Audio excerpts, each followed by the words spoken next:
Engedi is one of the most beautiful places in all of Israel. It's located adjacent to the Dead Sea, and about 1 million people a year visit Engedi for its beauty and the natural features there. Anytime you see in before a place in Scripture, it means that there's a spring there. So you're familiar with the witch of Endor, where Saul went to seek counsel. We know that this witch lived near the spring of Dor.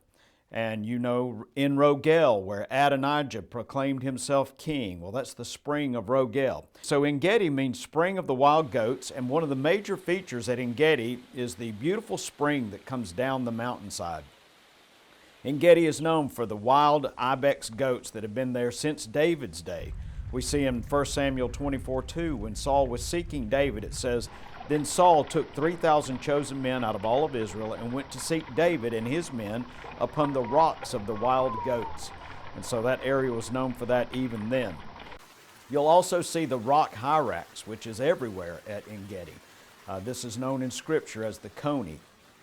A kibbutz was established at Engedi in 1954, and visitors can rent rooms there and eat in the dining hall with the rest of the communal residents of Engedi, which we have done. They also have a wonderful restaurant there if you want a little bit nicer fare. The kibbutz features a botanical garden with plants from all over the world and an eco park with a variety of animals that you can see. The community of Engedi is located, as we mentioned, adjacent to the Dead Sea, which is 1,400 feet below sea level. But the state of Israel has declared Engedi a nature reserve, which would be the equivalent of a state park. And the entire reserve covers about 3,500 acres and reaches from the Dead Sea all the way up to about 600 feet above sea level in the Judean desert highlands. Being that it's in the desert, the weather is just about always nice. It only gets down to about the mid-40s in the coldest months, and even in the summer it only gets up into the low 90s. So it's a very pleasant place to be. As we have mentioned, most people are familiar with Engedi because David used it as a hideout when he was fleeing from Saul. And it was at Engedi that David cut off Saul's skirt. But it's also mentioned in association with changes to the Dead Sea during the millennium. Today, the Dead Sea is deader than ever, with the water level sinking and dangerous sinkholes being formed all around the edge of the sea. And they have a lot of those areas blocked off where you can't access them because the ground may give way. But during the millennium, the sea itself will be healed and will become a haven for fishermen. Apparently, though, the edges will still be salty. We see that in Ezekiel 47:10 and 11.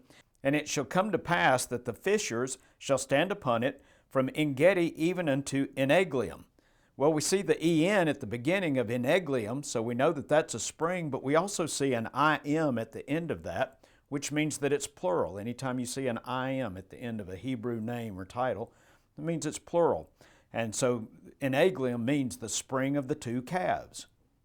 "They shall be a place to spread forth nets. Their fish shall be according to their kinds, as the fish of the great sea, exceeding many.